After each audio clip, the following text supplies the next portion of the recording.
Welcome to red TV. నేను మీ తేజ. అయితే folk singer శృతి అసలు ఎలా చనిపోయింది? తన ఆత్మహత్య చేసుకొని చనిపోయిందంటూ కూడా బయటికి వార్తలొచ్చాయి. కాదు, తనని మర్డర్ చేసి చంపేశారు. తను హత్య చేయబడిందంటూ కూడా వాళ్ళ ఫ్యామిలీ మెంబర్స్ అయితే చాలా గట్టిగానే చెప్తున్నారు. అండ్ ఈ కేసు విషయంలో చాలా విషయాలు ఇంకా బయటికి రావాల్సింది. అయితే మనతో పాటు కొన్ని విషయాలు షేర్ చేసుకోవడానికి తన ఫ్రెండ్ మమత గారు ఇక్కడ ఉన్నారు. ఆమె కూడా ఒక ఫోక్ సింగర్. ఒకసారి తనని పూర్తి విషయాలన్నీ కూడా అడిగే ప్రయత్నం చేద్దాం. నమస్తే అండి. సో శృతి గారు ఎప్పటి నుంచి పరిచయం, ఏంది కథ?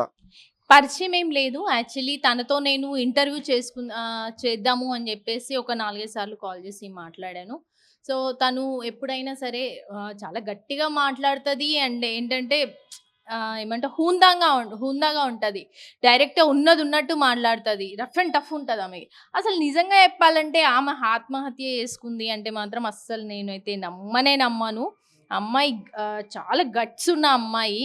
అమ్మాయి ఎంత అంటే తను పడిన కష్టాలు అవన్నీ గూడా చాలా ఇంటర్వ్యూలలో చెప్పింది. అలాగే తన ప్రేమ గురించి గూడా చెప్పింది. పెళ్లి గురించి గూడా చెప్పింది.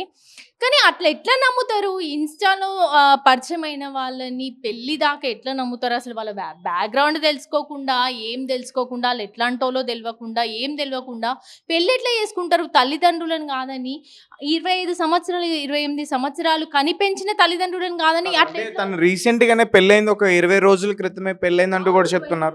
20 డేసే అయింది పెళ్ళయి. తను ఒక ఇంటర్వ్యూలో కూడా చెప్పింది. 20 డేసే పెళ్ళయింది నాకు అని కూడా చెప్పింది. అండ్ అలాగే తను చాలా ఇంటర్వ్యూస్ కూడా ఇచ్చింది. నా ఇంటర్వ్యూ కూడా రేపో ఎల్లుండో వస్తా అని చెప్పింది. తనతో మాట్లాడాను నేను. వస్తా అని చెప్పింది. అది కూడా ఏమని చెప్పిందంటే, "అక్క, మేము చాలా దూరం నుంచి వస్తున్నాం గదా! మాకిట్లా మనీ చార్జెస్‌కి మనీ కావాలక్క" అంటే, "సరే నాన్న, నేను ఇద్దరికీ ఏర్పాటు చేస్తానని" చెప్పిన. సో, తను మంచి మాట్లాడింది. ఇద్దరికి అంటే వాళ్ళ వైఫ్ అండ్ హస్బెండ్ కా? లేదండి, లేదు. చిక్కి అండ్ శృతికి ఇద్దరికి. ఇద్దరికి నేను ఇస్తానని చెప్పాను. ఒకసారి కనుక్కొని కాల్ చేస్తాను నీకని చెప్పాను. కాల్ చేశాను, మాట్లాడాను. తను ఓకే అన్నది. "వస్తానక్క, మీరు ఏ రోజు ఖాళీగా ఉంటారో చెప్పండి" అన్నది. సరే రా అమ్మ అని చెప్పిన.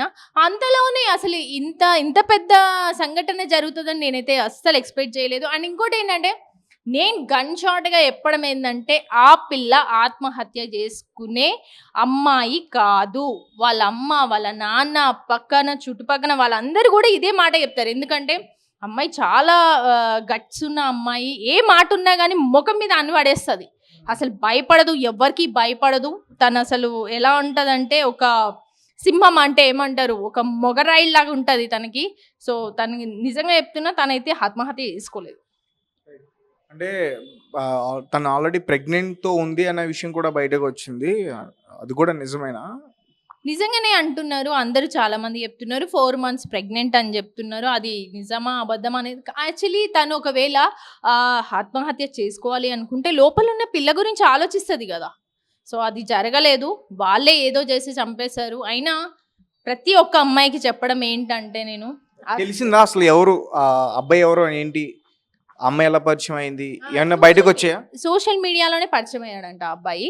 సో, అబ్బాయితో ఒక 2 మంత్స్ ఏమో, 3 మంత్స్ పరిచయం అంతే. అంతకుమించి ఏం లేదు అమ్మాయికి. ఏం చెప్పాడో, ఏం చేశాడో ఏమో తెలీదు. మొత్తానికైతే పెళ్లి చేసుకున్నాడు. ఎదిరిచ్చి మరి పెళ్లి చేసుకుందంటే మరి ఆయన అంత ప్రేమ చూపించుంటాడు. అందుకే ఇంట్లో నుంచి లేచిపోయి వెళ్ళిపోయారా శృతి వాళ్ళు? ఇంట్లో నుంచి వెళ్ళిపోయింది. పేరెంట్స్‌కి తెలియకుండా ఇంట్లో నుంచి వెళ్లి చేసుకుంది. మీకెప్పుడైనా తన విషయాలు, పర్సనల్ విషయాలు ఎప్పుడైనా షేర్ చేసుకోవడం గాని? చెప్పలేదు. ఇంటర్వ్యూలో అన్నీ చెప్తాను అని చెప్పింది నాకు. సో, పర్లేదు నాన్న, నువ్వు వచ్చినప్పుడే మాట్లాడదాంలే అని చెప్పినా నేను. సో, అందరికి ఏంటంటే, అమ్మాయిలకు అందరికీ చెప్పాల్సింది ఏంటంటే, దయచేసి ఈ ఇన్‌స్టాని గానీ, ఫేస్‌బుక్‌ని గానీ, అలాగే మ్యాట్రిమోనీస్, ఇప్పుడు చెత్త మ్యాట్రిమోనీస్ వస్తున్నాయి. అబ్బాయిలందరూ గూడా మెయిన్ మనీ కోసం, అమ్మాయిలందరూ గూడా మనీ కోసం. అండ్ కొంతమంది ఏమంటారు, పెళ్లి కోసం వచ్చిన వాళ్ళని గూడా, నిజంగా వచ్చే వాళ్ళని గూడా ఫేక్ అని అనుకుంటున్నారు. సో, చాలామంది డబ్బులున్న అమ్మాయిలను పట్టుకొని వాళ్ళతో కలిసి ఉన్నామా, కొన్ని నెలలు వాళ్ళతో రిలేషన్‌లో ఉన్నామా, తర్వాత వదిలేసినామా అన్నట్టే ఉన్నారు. చాలామంది గూడా అలాంటి వాళ్ళే ఉంటున్నారు. దయచేసి అమ్మాయిలందరూ గూడా తల్లిదండ్రులను దృష్టిలో పెట్టుకొని ఇట్లాంటివన్నీ చేయకండి. ఒకవేళ ఆ అబ్బాయి గనక మీకు నచ్చినట్లయితే మీ అమ్మా నాన్నకి చూపిచ్చి, అబ్బాయి బ్యాక్‌గ్రౌండ్ చూసి పెళ్లి చేసుకోండి. అంతేగాని ఇట్లా తొందరపడి నిర్ణయాలు తీసుకొని అక్కడ తల్లిదండ్రులకి ఇప్పుడు ఎంత బాధ చెప్పు. నీకేమైంది? ఇప్పుడు వాళ్ళు చంపేశారా లేకపోతే నిజంగా ఆత్మహత్యనా అనేది ఇంకా క్లియర్గా తెలియదు. నాకు తెలిసినంత వరకు అయితే అది హత్యనే అనుకుంటున్నా, నేను 100% నమ్ముతున్నా హత్యనే అని. ఇప్పుడు ఒకవేళ హత్య చేయని వాళ్ళైతే ఎందుకు పారిపోయారు? నాకు ఈ క్వశ్చన్ వచ్చింది. ఎందుకు పారిపోయారు? ఎందుకు కనిపిస్తలేరు? సో కనిపించాలి కదా నా భార్య. మరి ఆయనకి అంత ప్రేమ ఉండుంటే ఒకవేళ ఆమెను చూడడానికి రావాలి కదా, ఎందుకు పారిపోయారు? చనిపోవడం ఎట్లా అంటే సూసైడ్ చేసుకున్నాం, ఐ మీన్ ఉరి వేసుకుని చనిపోయి. అవును, ఉరేసుకొని చనిపోయింది అంటున్నారు. ఓకే, అంటే వాళ్ళు పారిపోయారా? వాళ్ళ అమ్మ ఎంత గట్టిగా చెప్తుందంటే చెంపల మీద దెబ్బలు కొట్టినాయి, అచ్చులు ఉన్నాయి, అవన్నీ ఉన్నాయి. లేదు నా బిడ్డను చంపేసిరని ఆ తల్లి, ఆ కన్న తల్లియే చెప్తుందంటే ఇంతకన్నా సాక్ష్యం ఏం కావాలి? అంటే పోస్ట్ మార్టం రిపోర్ట్స్ అయినా బయటకు వచ్చాయా? ఇంకా రాలేదు, వస్తాయి. ప్రతి ఒక్కటి విషయాలన్నీ కూడా బయటపడతాయి. ఆయనకి కంపల్సరీ శిక్ష కూడా అనుభవిస్తాడు ఆయన. నిజంగా చెప్పాలంటే ఇలాంటివన్నీ కూడా చాలా ఎక్కువ అయిపోయినాయి ఈ సోషల్ మీడియాలో. అసలు మంచి కన్నా ఎక్కువ చెడే ఎక్కువ ఉంది. అంత ఎలాంటి వాళ్ళు వస్తున్నారంటే జస్ట్ వచ్చామా, ఫేమస్ అయినామా, వెళ్ళిపోయినామా అన్నట్టే చాలా మంది వస్తున్నారు, పోతున్నారు.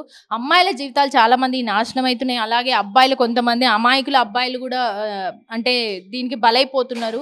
అలాంటివన్నీ చెయ్యకుండా మన ఈ సోషల్ మీడియాకి ఎవరైతే పెద్దవాళ్ళు ఉంటారో వాళ్ళందరినీ కూడా ఇలాంటి చెత్త వాళ్ళు ఉన్న వాళ్ళ ఐడీస్ అన్నీ కూడా బ్లాక్ చేయమని. పర్సనల్ ఒపీనియన్ కదా అది, వాళ్ళ వ్యక్తిగత విషయం, వాళ్ళ పర్సనల్ ఒపీనియన్ అది. దాన్ని ఎవరు కూడా జడ్జ్ చేయలేరు కదా. ఇప్పుడు అమ్మాయి ఇంట్లో వాళ్ళని ఎదిరించి బయటికి వెళ్ళిపోయిందంటూ కూడా చెప్తున్నారు కదా. అవును, నిజంగానే ఎదిరించి వెళ్ళిపోయింది. అంటే నిజం చెప్తున్నా కదా, అమ్మాయిలు చాలా అమాయకులు. కొంతమంది చాలా అమాయకులు ఉన్నారు, కొంతమంది అయితే మస్తు రాక్షసులు కూడా ఉన్నారు. అంటే ఎట్లా అంటే వాళ్ళకి గట్స్ ఉండి అన్నీ ఉంటే ఓకే, కానీ కొంతమంది అమాయకులు ఉన్నారు. చిన్నదేమన్నా జరిగినా కానీ వెంటనే దానికి రియాక్ట్ అయిపోయి చనిపోతున్నారు.